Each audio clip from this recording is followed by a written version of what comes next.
మనతో డిబేట్తో పాల్గొన్నారు రామ్శెట్టి నరేంద్ర గారు, పిసిసి స్పోక్ పర్సన్. సో ఆయన అడిగి పూర్తి వివరాలు తెలుసుకుందాం. ప్రధానంగా సార్ చెప్పండి. అంటే నమస్తే అండి. ముందుగా ఇక్కడ మనం మాట్లాడాల్సింది ఏంటంటే, అంటే గతంలో ఎప్పుడు లేదంటే కేటీఆర్ సీఎం రేవంత్ రెడ్డి అయిన దగ్గర నుంచి కూడా తనదైన స్థాయిలో విమర్శనాలు సంధిస్తున్నటువంటి పరిస్థితి, గతంలో దొంగ అని చెప్పినటువంటి పరిస్థితి.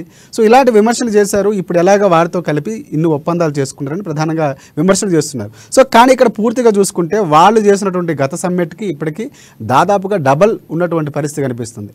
సో అక్కడ 20,000 ఉంటే 40,000 కోట్ల రూపాయలు పెట్టుబడులు తీసుకొచ్చారు. సో మీరు ప్రధానంగా ఏమంటారు? అంటే ఇది విమర్శలు ఏ విధంగా రాజకీయ విమర్శలుగా చూడొచ్చు అంటారా? ప్రామాణికంగా తీసుకున్నప్పుడు ఎక్కువగా పెట్టుబడులు వచ్చినటువంటి పరిస్థితి కనిపిస్తుంది. తెలంగాణకి ఎప్పుడు లేని అత్యధిక స్థాయిలో ఈసారి వచ్చాయి. సో మీరు ఏ విధంగా దాన్ని చూస్తారు? ఇప్పుడు వీళ్ళు అధికారం కోల్పోయారు. మొత్తం వాళ్ళ ఫ్యామిలీకి మళ్ళీ మెంటల్ అయ్యిరా ఏంది అర్థమైతే లేదు. ఏమన్నా దవాఖానలో చూపెట్టుకుంటే మంచిగుంటుంది. వీళ్ళు విన్నావా, అధికారం పోయింది, వాళ్ళ నోటికి ఏది వస్తుంది మాట్లాడుతున్నారు, ఏది వదిలిపెడతారు. ఇప్పుడు కేటీఆర్ 10 సంవత్సరాలు దావుసుకోయింది. అది ప్రతి ఏడాది జరిగేది ఇది దానికి రాష్ట్ర ముఖ్యమంత్రి ఐటీ శాఖ మంత్రి పోతాడు. ఇట్లా మొన్న ఎట్లనైతే రేవంత్ రెడ్డి శ్రీధర్ బాబు పోయిండు, వాళ్ళు పోవాలి. ఆయననే పోతాడు కానీ తండ్రి నేను ఉంటే పోలే. ఈయన మొత్తము 13,44,00,000 ఖర్చు పెట్టి వచ్చిండు. ఆయన ఇచ్చిన లెక్కనే ఇది. మరి నువ్వు దేనికి ఖర్చు పెట్టినావు అది శ్వేతపత్రం రిలీజ్ చేస్తావా? ఒకటి. రెండోది, నువ్వు ఏ కంపెనీలు తెచ్చినావు, ఏడాడ పెట్టిరు తెలంగాణలో, ఎంతమంది తెలంగాణ పిల్లలు కొలువులు ఎక్కిరు, అవి ఏవే కంపెనీల పేర్లు ఈయన చెప్తాడా? ఆయన పోయి ఆడ మాట్లాడి చేసి ఆడ ఒక స్పీచ్లా బొంద పెడతాన వరకు ఈయన సింగం వచ్చి దుంకులాడుతున్నాడు. ఈయన ఏదేదో మాట్లాడుతున్నాడు. నోటికి ఏదో కరెంటు బిల్లు సోనియా గాంధీ పంపుర్రు అంటారు. ఏం మాట్లాడుతున్నారు ఏం అందుకే వీళ్ళకు మెంటల్ అయ్యారు బాసీలు. ఏదైనా దవాఖానా చూపెట్టుకుందే వీళ్ళు అధికారం కోల్పోవడంతోనే మళ్ళీ గట్టిగా అన్న ఇక్కడ నువ్వు అమెరికాలో ఏం పని చేస్తుండే అందరికీ తెలుసు కదా. మా రేవంత్ రెడ్డి ఎన్నిసార్లు చెప్పి నువ్వు చిప్పలుగా అడుగుతుండే అని. ఏకదం గద్దెక్కే వరకు ఏమవుతుంది? ఈయన ఏ తెలంగాణ ఉద్యమంలో పాల్గొన్నారు? ఈయన కానీ కవిత కానీ కేసీఆర్ ఉపన్యాసం ఇచ్చి పోరగాలని ఎగేస్తుండే. హరీష్ రావు ఇలా 4 పేరు మీద ఏదన్నా పోలీస్ స్టేషన్లో ఎఫ్ఐఆర్ చూపెట్టమని చెప్పు, నేను ఎత్తికి ఒరిగించుకుంటా. ఏం లేవు ఉత్తగా ఆయన బీఫామ్ తీసుకొని ఎయిర్పోర్ట్లో దిగిండు. బీఫామ్ తీసుకొని పోయి నామినేషన్ వేసిండు. ఈయన సిరిసిల్లలో ఆడ పాపం ఒకడు మహేందర్ రెడ్డి అంటే కష్టపడి ఉండి ఆయన జరిపి ఈయనకి ఇచ్చిర్రు. ఈయన చేసింది ఏం లేదు. ఉద్యమంలో పెద్ద మాటలు మాట్లాడతాడు. ఉద్యమం వీళ్ళు ఏం చేసిరండి వీళ్ళు? ఎస్ మనం పెట్టుబడులకు సంబంధించి మాట్లాడుకుంటే ఎంత పెట్టుబడులు రావడానికి అంటే ఎంత వ్యూహాత్మకంగా కాంగ్రెస్ పార్టీ వెళ్ళింది అని ఒక కోణం అయితే, ఇక్కడ విమర్శకు చెక్ పెట్టాను. గతంలో కేటీఆర్ నేను చాలా వరకు అక్కడే చదువుకున్నా, నాకు తెలిసిన కొలీగ్స్ నుంచి నేను చాలా ప్రాజెక్టులు తీసుకొచ్చానని చెప్పినటువంటి పరిస్థితి. సో ఈసారి ఇక్కడ తను భాష మీద చాలా వరకు కామెంట్స్ చేశారు బీఆర్ఎస్ పార్టీ వాళ్ళు, ఇంగ్లీష్ రాదని. కానీ పెట్టుబడుల వాల్యూ చూసుకుంటే మాత్రం ఇంతవరకు లేని స్థాయిలో వచ్చినటువంటి పరిస్థితి. సో మీ యొక్క విశ్లేషణలో చూసుకుంటే ఇక్కడ కేటీఆర్ కామెంట్స్ కానీ లేకపోతే హరీష్ రావు కామెంట్స్ కానీ పూర్తి స్థాయిలో విరుద్ధంగా ఉన్నాయి. అంటే ఇక్కడ పెట్టుబడులు చూడకుండా కేవలం విమర్శలు మాత్రమే చేస్తున్నటువంటి పరిస్థితి. సో ప్రజల నుంచి వచ్చినటువంటిది ఏంటంటే, ఇక్కడ రేవంత్ రెడ్డి కంటే కీలకంగా ఉన్నటువంటి మిగతా బృందం కూడా ఉందని చెప్తారు. సో రేవంత్ రెడ్డి టీంలో ప్రధానంగా ఈ పెట్టుబడులు రావడానికి కారణాలు ఏవై ఉండొచ్చు అనుకుంటారు? ఇప్పుడు ఈయన పోయిండు కదా, ఈయన తీసుకొచ్చినా అంటుండు కదా. ఇప్పుడు నేను ఇంతకుముందే అన్నా ఏమేమి తెచ్చిండు అవి ముందుగా నువ్వు సీపెట్టు. మన నువ్వు 10 సంవత్సరాలతో తింటున్నావు. ఈయన ఒక్కటేసారి అంతగానం తీసుకొచ్చిండంటే మళ్ళీ నీదేమైనా లోపం ఉండొచ్చా, అది ఏంది చెప్తారు. ఇప్పుడు మొన్న ఏమంటుండు, ఆడ పోయి అట్లా ఉపన్యాసం ఇచ్చిండు, తెలంగాణ ఇజ్జత్ తీసేసిండు, మా ఇజ్జత్ తీసేసిండు అని ఈయన మాటలు మాట్లాడుతున్నాడు. ఇది బాసు ఓర్వక ఇదంతా అధికారం కోల్పోయింది, పిచ్చెక్కిన మాటలు మాట్లాడుతున్నారు. ఇప్పుడు ఇవన్నీ వినరా? ఇప్పుడు గతంలో ఈయన తోడ మంది పెట్టుబడి పెట్టినట్టుగా ఈయన ఎన్నిట్లా పార్ట్నర్షిప్ ఉన్నాడు అవన్నీ దోలాడు తీస్తున్నారు. ఇప్పుడు మా వాళ్ళు ఎవరికైతే ఇప్పుడు నువ్వు బయటకు పెట్టుబడి పెట్టించినావు, నీకు 10 ఎకరాలు ఇచ్చినావు, నువ్వేం చేస్తున్నావు? వల్ల ఒక్కొక్క ఎకరము ఈయనకి కిరాయిలకు ఇచ్చేసిస్తున్నావు. నెలకు 50,000 తీసుకుంటున్నావు, గవర్నమెంట్కి 15,000 కడుతున్నావు. దాని మీద కూడా ఇప్పుడు మీ ఛానల్ ద్వారా మా ముఖ్యమంత్రి కూడా చెప్తున్నా, దాని మీద అన్ని ఆరాధీరి 10 ఏళ్ళ సంది ఏమేమి చేసి మీరు అన్న మాట ఇప్పుడు ఏదైతే ముఖ్యమంత్రి చెప్తున్నమాట స్టాండర్డ్ కాంగ్రెస్ పార్టీకి స్టాండర్డ్ తీసుకొని ఖచ్చితంగా అవన్నీ బయటకు తీస్తుందా?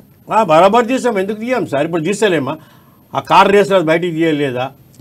అన్నీ వెళ్తుంటే ఇక ఇట్లా ఇడిచేది లేదే లేదు, ఇక సమస్య లేదు. వీళ్ళు ఏమనుకుర్రు, మేమే మాదే నడుస్తుంది ఎలకాలం అనుకున్నారు వీళ్ళు.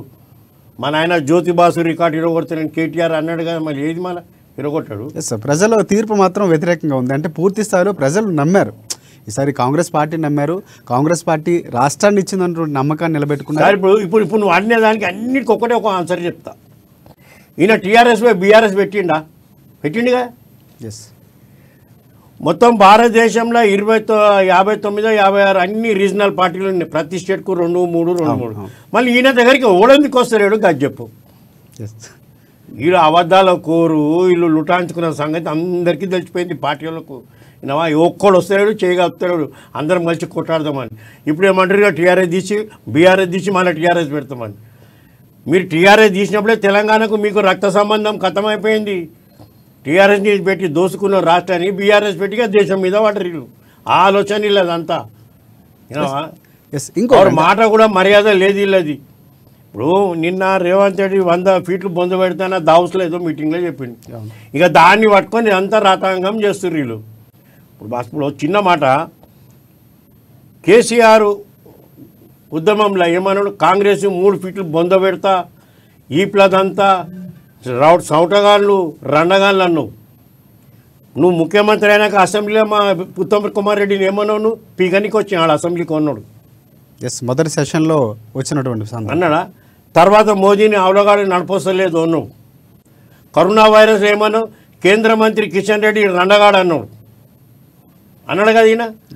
కేటీఆర్ ఏమన్నాడు, తండ్రి ఇట్లా అన్నాడు. కేటీఆర్ ఏమన్నాడు, వాళ్ళని ఏమన్నాబ్బా ఈయనని ఈయన మోదీ ఈడి గోదీ అని ఈయన అన్నాడు. రాహుల్ గాంధీని పప్పు అన్నాడు. అంటే మీ తండ్రి కొడుకు ఎవరిని పడితే అని ప్రధానిని తిడతారు, కేంద్ర మంత్రిని తిడతారు, ముఖ్యమంత్రిని తిడతారు, పీసీసీని తిడతారు. మీరు తిట్టిదేమో అది కరెక్ట్, మేము అనే వరకు మీకు సిగాలు వస్తున్నాయి. 100 ఫీట్లు బరాబర్ బొంద పెడతాం, నువ్వు మమ్మల్ని ఎట్లానో 3 ఫీట్లు పెడతామని మళ్ళీ లేచి వచ్చినాం కదా, అధికారంలోకి వచ్చినాం కదా, మళ్ళీ మీ సంగతి ఏంది గజ్జపూరి. ఎస్, ఇంకొక విమర్శ కూడా చేస్తున్నారు. ఆదానితో 4 ప్రాజెక్టులో డీల్ పెట్టుకున్నటువంటి పరిస్థితి. సో ఇక్కడ ప్రధానంగా ఏంటంటే ఆదానిని తిట్టి మోదీకి కొమ్ము కాస్తున్నారు 2 పార్టీలు ఒకటి అని గతంలో సీఎం రేవంత్ రెడ్డి ఎన్నికల సందర్భంలో విమర్శించి దొంగని విమర్శించిన వ్యక్తి ఇప్పుడు ఎలా చేతులు కలిపి ప్రాజెక్టులు తీసుకొస్తున్నారనే కోణాన్ని వాళ్ళు లేవనెత్తున్నారు. దానికి మీ సమాధానం ఏంటి? సార్, ఇప్పుడు భారతదేశంలో ఎన్ని రాష్ట్రాలు ఉన్నాయి, ప్రతి రాష్ట్ర ముఖ్యమంత్రి పోయి కేంద్ర ప్రధానమంత్రికి చెప్పుకుంటారు. సరే, బీజేపీ ఉండని, కాంగ్రెస్ ఉండని, అక్కడ యువతలో ఏ పార్టీ ఉండని పోయి ఎందుకు పోతారంటే మన రాష్ట్రానికి ఏంటి సెంట్రల్ గవర్నమెంట్కు ట్యాక్స్ పోతుంది కదా. పోయిసారి మా రాష్ట్రం పరిస్థితి ఇది ఉంది, ఇట్లున్నది, మాకు ఇంత బడ్జెట్ ఇరి మీరు అని చెప్పి పోయినాం.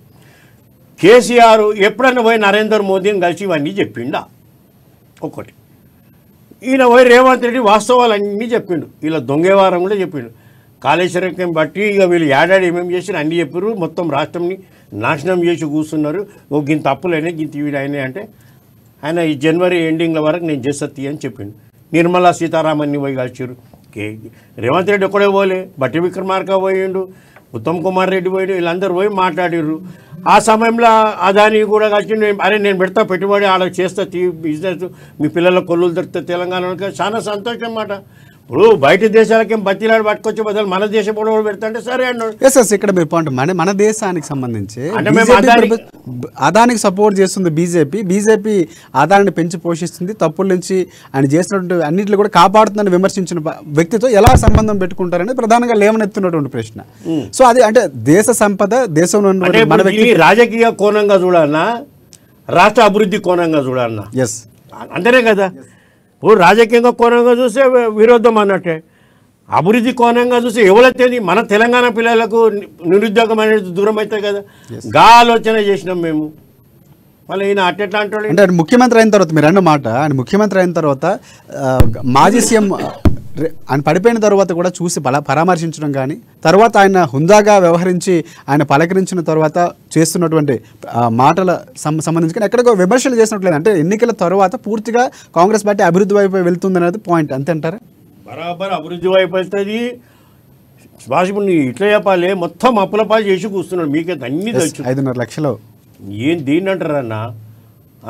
ఇప్పుడు ఈయనక అరవింద్ ఐఏఎస్ ఆఫీసర్ ఆ కార్ రేసులల్లా ఫోన్ మీద చెప్పినట్ట 55 కోట్లు వేసి అడ్వాన్స్ జైలు పోతాడు. అప్పుడు జగన్ అప్పుడు శ్రీలక్ష్మి పోయిందా, ఇప్పుడు పోతాడు. ఆ కుల్ల రాసేసి నోట్ రాసి పంపించిండు చీఫ్ సెక్రటరీకి. నాకేం తెలుసు ఆయన ఫోన్లో చెప్తే నేను వేసిన అన్నాడు. కేటీఆర్ కూడా పోతాడు. నువ్వు ఏదైనా డిసిషన్ తీసుకుంటే క్యాబినెట్ మీటింగ్ పెట్టు. ఏ క్యాబినెట్ మీటింగ్ అయినా కానీ అన్న ఆడ మినిట్స్ బుక్ ఉంటుంది. ఆడ ఏమేమి రాసిర్రు అనేది తీర్మానం రాయాలి, రాసి అందరు మంత్రులు సైన్లు పెట్టాలి. మినిట్స్ బుక్ పెట్టలేదు, ఏం పెట్టలేదు. ఫోన్ మీద చెప్పినావు, పైసలు వేయించినావు. ఎవనయ్యా జాగిర్రా నాయన, దేశంని నాశనం పట్టించి కూర్చున్నారు కదా. ఇప్పుడు ఎక్కడ పోతుంది, ఏంది బిచ్చం గతి చేస్తట్టు అనిపించింది. ఇప్పుడు న్యాయమైంది. ఇంకా ఏమంటాడు ఆయన, నేను 32 ఛానళ్ళు యూట్యూబ్లో పెట్టేడుతుండే, 32 హాస్పిటళ్లకు కాలేజీలకు పర్మిషన్ ఇచ్చినా కానీ ఛానళ్ళు పెట్టేడుతుండేనట.